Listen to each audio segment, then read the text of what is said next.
Bible au quotidien, le verset du jour. Romains chapitre 5, le verset 2, je cite. À qui nous devons d'avoir eu par la foi accès à cette grâce dans laquelle nous demeurons fermes et nous nous glorifions dans l'espérance de la gloire de Dieu. Fin de citation, glorifions le Seigneur.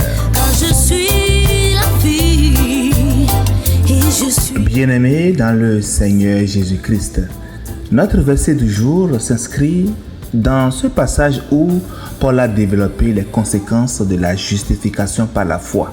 Avant notre verset du jour, à partir du verset 1 du chapitre 5, Paul a affirmé « Étant donc justifiés par la foi, nous avons la paix avec Dieu dans notre Seigneur Jésus-Christ. » Il poursuit donc en expliquant dans notre verset du jour ce que cette justification produit concrètement.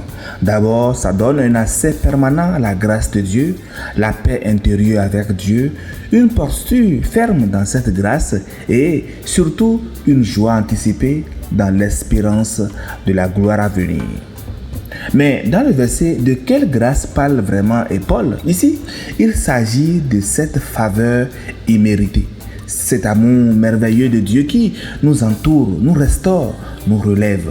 Et par la foi, nous sommes introduits dans cette grâce comme dans un sanctuaire sacré, un lieu où la justice ne nous accuse plus, mais où la miséricorde de Dieu demeure, nous embrasse, un lieu où nous sommes repositionnés de l'état d'ennemi à celui d'enfant bien-aimé de Dieu.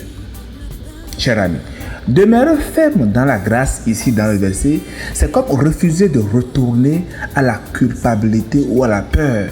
C'est vivre chaque jour en s'appuyant sur la bonté fidèle de Dieu. C'est aussi de persévérer malgré les tempêtes, car la grâce nous stabilise intérieurement.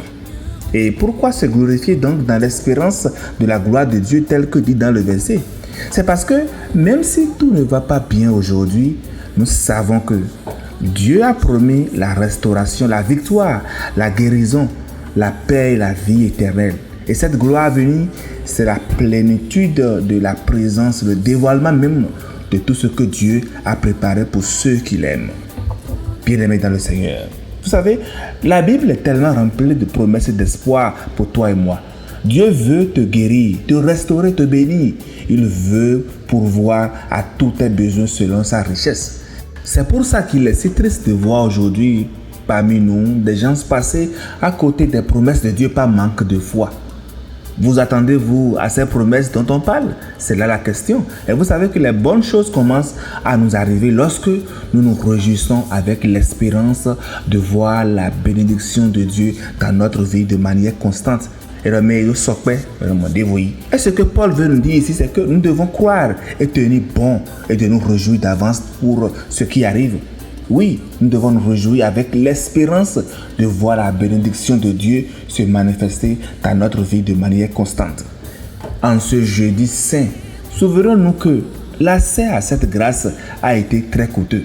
Et le Christ, lors de la dernière scène que nous commémorons aujourd'hui, anticipait son sacrifice qui allait déchirer le voile du temple et ouvrir définitivement l'accès au trône de grâce. Ce n'est pas par nos efforts que nous nous tenons devant Dieu, mais uniquement par la foi en ce sacrifice parfait. Et tout comme Jésus qui croissait en sagesse, en taille et en grâce, tel que dit dans Luc 2, le verset 52, nous aussi, nous pouvons grandir dans la faveur de Dieu. La grâce n'est pas seulement un point de départ, c'est aussi un chemin de croissance et de transformation. Même si aujourd'hui, nous ne voyons pas encore les promesses accomplies, nous devons attendre à Dieu parce qu'il est fidèle et il agira. Pour ça, prions ensemble. Jéhovah, Jésus-Christ, Saint-Michel, Éternel notre Dieu, Seigneur, en ce jour, nous nous souvenons du don ultime de ton Fils.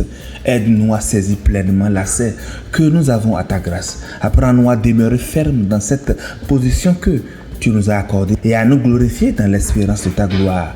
Seigneur, bénis-nous cette journée au nom de notre Seigneur Jésus-Christ. Amen. En clair, bien-aimés, retenons que nous sommes debout non pas par nos forces, mais par la grâce que Dieu nous a accordée.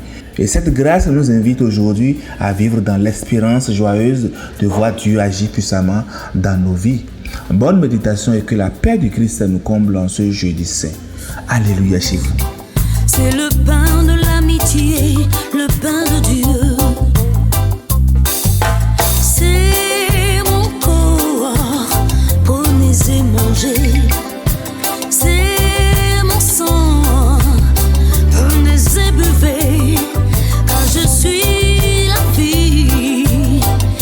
je suis l'amour.